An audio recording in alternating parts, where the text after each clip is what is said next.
semuanya, semoga sehat selalu, murah rezeki, dan tambah bahagia tentunya. Amin amin ya robbal alamin. Oke, langsung saja, let's go.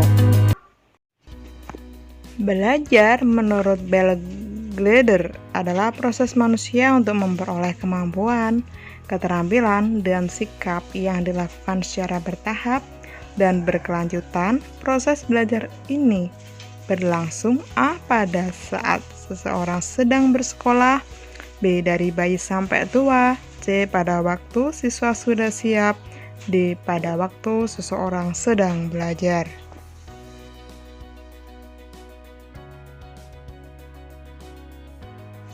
Jawabannya yaitu B. dari bayi sampai tua, karena manusia mengalami proses belajar sepanjang hayat.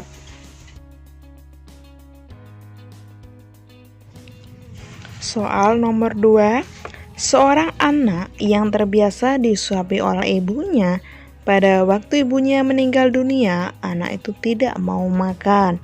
Kondisi ini disebut dengan extension atau penghilangan yang dikenal dalam teori A. Classical conditioning dari Pavlov, B. conditionism dari Tordick, B. behaviorism dari Waston, D. operant conditioning dari Skinner.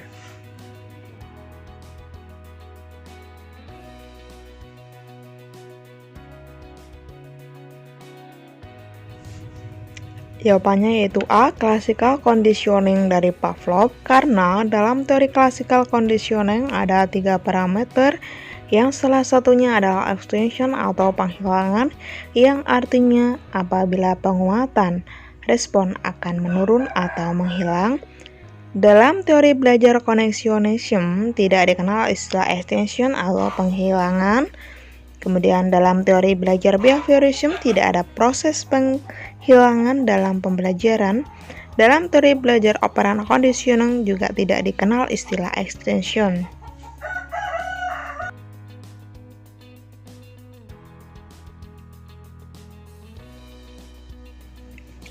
Soal 3. Pada dasarnya, teori belajar behavioristik sangat menekankan pada A. proses belajar, B. perkembangan siswa, C. hasil belajar, D. kepandaian siswa.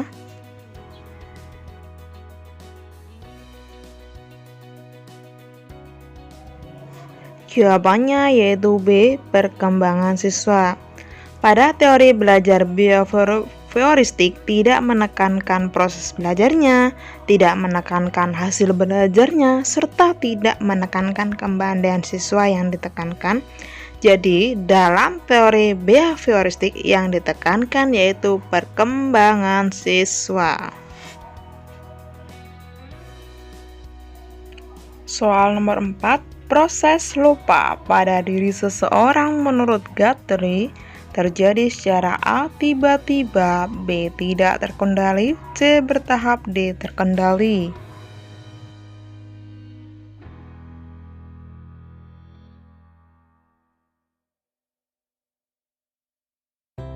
Jawabannya yaitu C. bertahap, karena proses lupa dalam diri seseorang mengalami beberapa tahapan.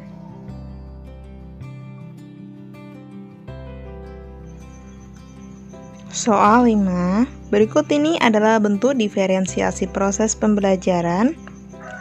Adalah A. menyediakan alat peraga sesuai kemampuan siswa, B. menggunakan bahan ajar yang beragam, C. menggunakan bahasa teknis sesuai kemampuan siswa, D. membentuk kelompok kecil.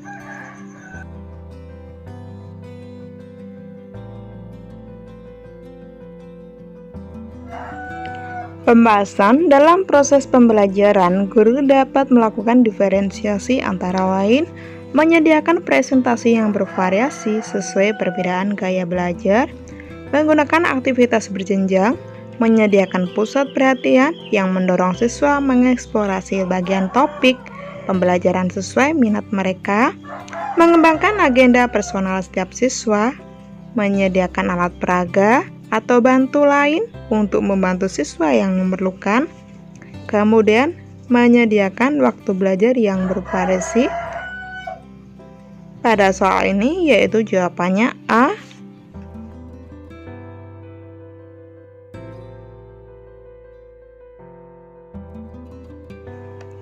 Soal 6, pernyataan berikut yang berkenaan dengan rasional pengembangan kurikulum 2013 kecuali A. Memadatkan kurikulum sebelumnya agar capaian kompetensi siswa lebih kaya dan luas.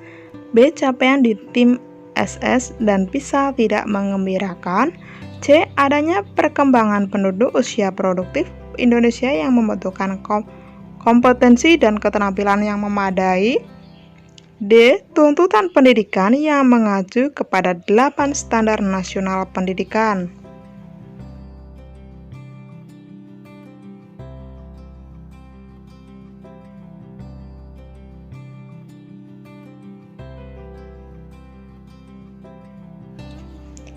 Alasan rasional pengembangan kurikulum 2013 adalah adanya tantangan internal dan tantangan eksternal. Tantangan internal antara lain tuntutan pendidikan yang mengacu kepada 8 standar nasional pendidikan dan perkembangan penduduk usia produktif Indonesia yang membutuhkan kompetensi dan keterampilan yang memadai.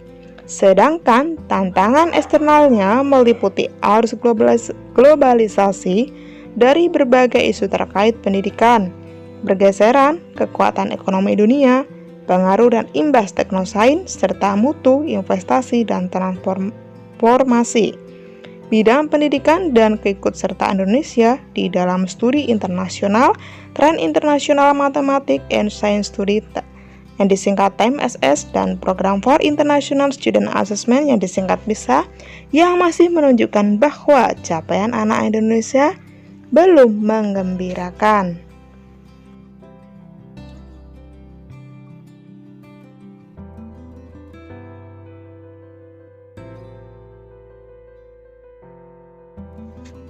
Manakah di antara pernyataan berikut yang tidak tepat terkait dengan kompetensi inti? A. Kompetensi inti berfungsi sebagai unsur pengorganisasian kompetensi dasar. B. Semua kompetensi inti harus dicapai melalui pembelajaran langsung. C. Kompetensi inti merupakan tingkat kemampuan untuk mencapai standar kompetensi lulusan. D. Kompetensi inti dapat dicapai melalui proses pembelajaran intrakurikuler, kokurikuler, dan atau ekstrakurikuler.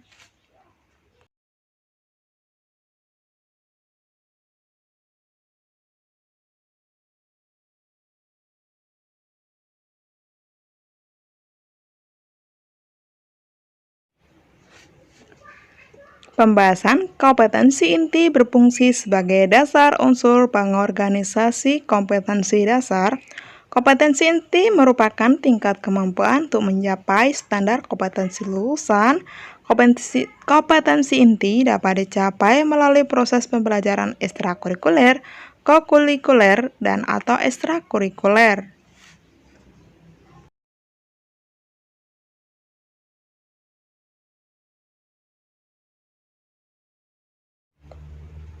Karya ilmiah guru harus memenuhi kriteria apik agar dapat dianggap sebagai karya yang bermutu. Pengertian akronim dari kata-kata apik yang salah adalah A. Asli, maksudnya merupakan karya penulis sendiri. B. Perlu, maksudnya ada kebutuhan dengan karya tulis tersebut. C. Ilmiah, maksudnya memenuhi kaidah penulisan ilmiah. D. Konsisten, maksudnya keselarasan antara judul dengan isinya.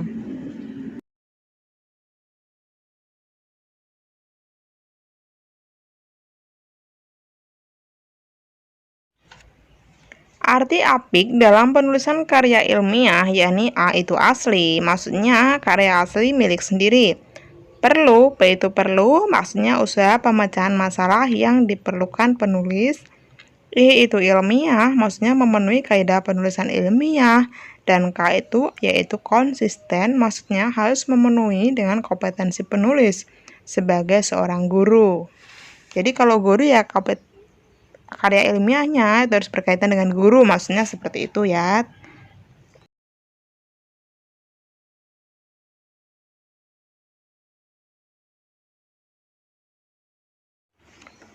Ada beberapa prinsip umum pembelajaran yang harus kita terapkan.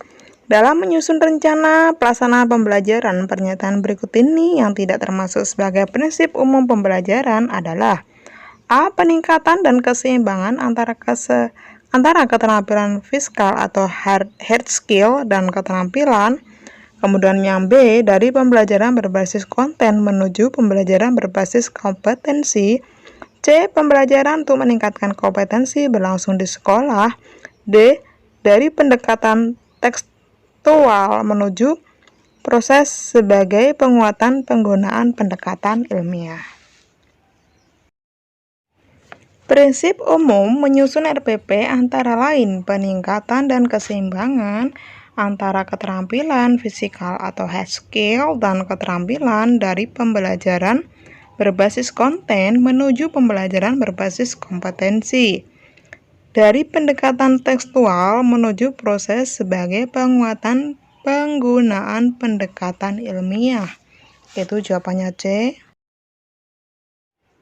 Ciri khas dari pembelajaran berbasis masalah adalah terletak pada masalahnya.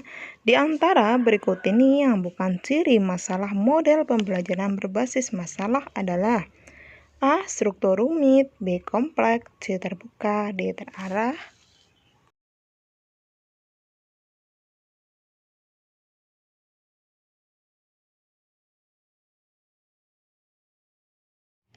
Menurut Price dan Felder 2006, masalah yang diberikan dalam model pembelajaran berbasis masalah sebaiknya memenuhi kriteria kompleks, struktur tidak jelas atau struktur, terbuka, open-ended problem, dan autentik.